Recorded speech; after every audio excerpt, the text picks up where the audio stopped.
This is what I call the best lawnmower. It's the lawnmower 5000. Perk of this new lawnmower, it doesn't just mow, you know, one strip at a time. It actually mows the whole thing in one big swath.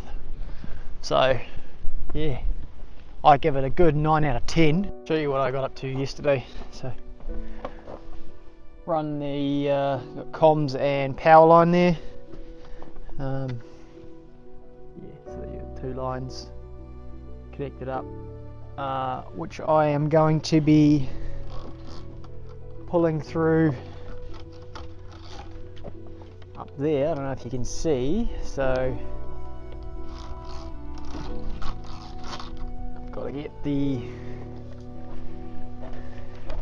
going to get probably a 6mm twin and earth, a 3-core and a 1.5 for lighting. So the 3-core will just be for future, depending on where I want to do. So I'm just going to run it now, and then the 6mm will be for a small distribution box, and then I can possibly do like a caravan lead or something for the container, and have the container just a temporary thing, because the container may go in 2 years time when we build a shed or so. So that's the plan for now.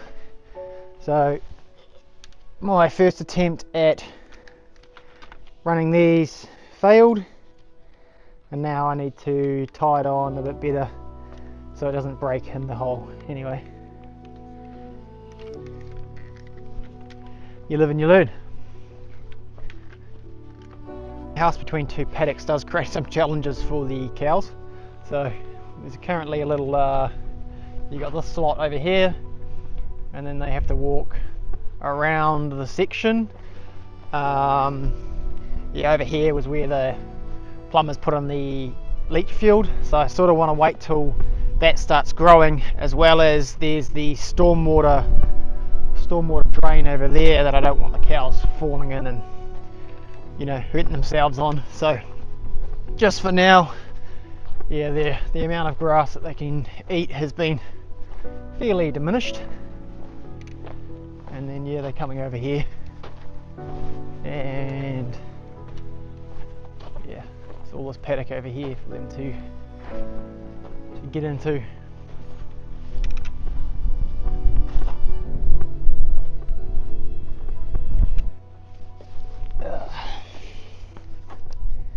So I'm just going to join this on.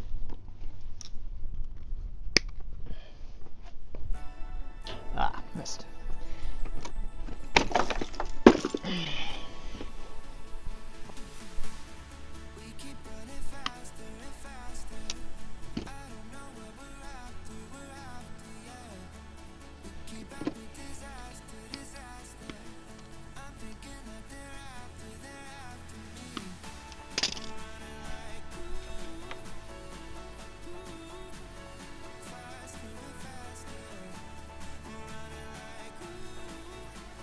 Okay, doesn't quite fit.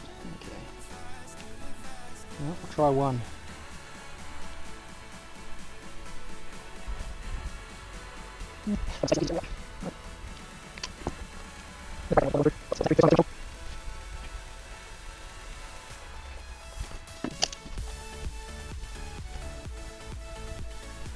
I'm sure I'm going to have to keep coming backwards and forwards, but oh well, not too bad.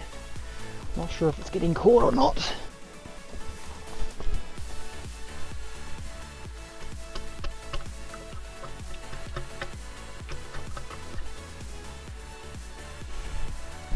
I think it's just getting caught on the 6mm.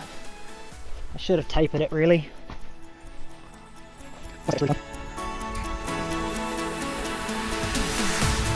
We keep running faster and faster. I don't know what we're after, yeah. We keep up with disaster. I'm thinking that they're after me. We're running like faster and faster. And that's that for now. Just it's all cooled up. The sun shouldn't get on it too much. It's mostly in the shade here for, yeah, probably half an hour every day of the sun.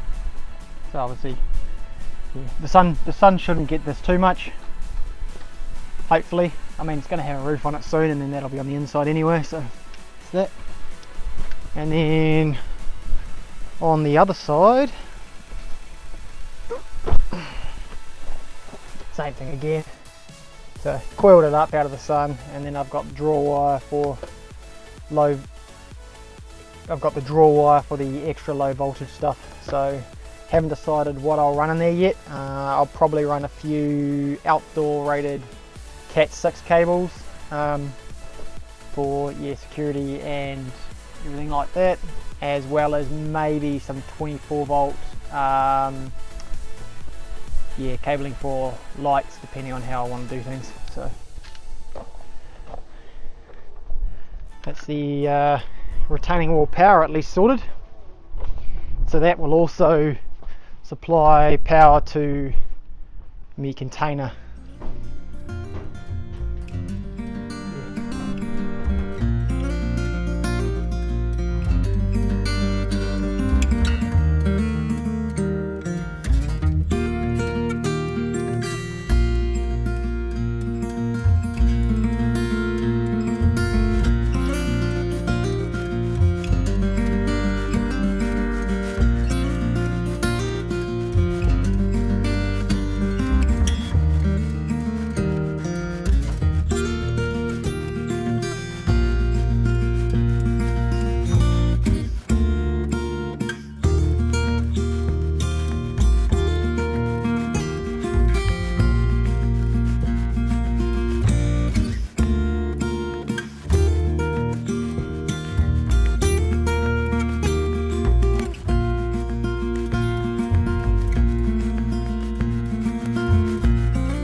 Hi guys, so update, we've got the long run roofing iron.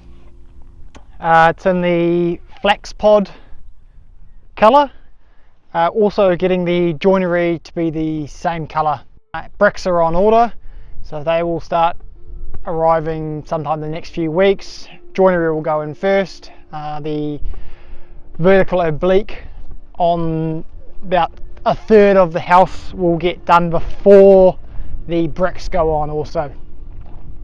So yeah, it's a show you the materials we've got here. So you got so flashings, looks like, yeah, so these are all the flashings here. Then we have, looks like building paper, so that'll go, you'll go building paper, so netting, wire netting, building paper, long run steel, and that will all be on top of battens, which looks like the builders have been smashing out today. Yeah, as well as the cross brace strapping. So this it's not fully tight yet, but that creates that lateral movement, or protects against the lateral movement. Yeah, we've got the down here the roofing battens. So they look like they're spaced about 600 apart, and then yeah, you'll have the wire netting, and then paper, and then roofing material.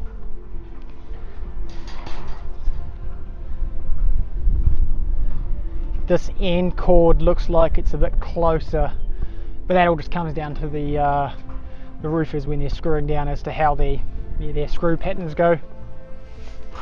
got the cows in the paddocks here, so they've moved from around the front, and now they're all on the other side of the driveway. So we've got all the cows just on the right hand side of the driveway there. Unfortunately today there was a power cut, which made the pump not go for a while, which was a bit challenging on a hot day.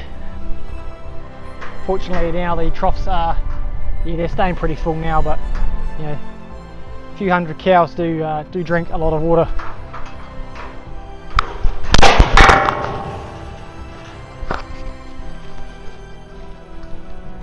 Almost lost my mic. Would have been a bad day. Back in action. Okay. So get the drone up, get a aerial shot of that.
Here you can see all the cows are going around the section, around the outside, around the outside. They sort of, one starts moving, then they all think they're going to miss out on the new grass, so they all start following, and they'll all walk around here, they'll go around here, and then they'll start coming back again, and then they'll think they're missing out on new grass over here. So it's quite funny to watch. Similarly with the troughs, you know, one cow will start going towards the trough and they all think that there's not going to be water, so they all go towards the trough at the same time, and then of course the trough can't fill up as fast as 3 to 4 cows drinking from it full time, and then they start, you know, pushing their heads against the ball cocks and smashing things off. So a little bit of maintenance here and there now and again. Anyway, farm life.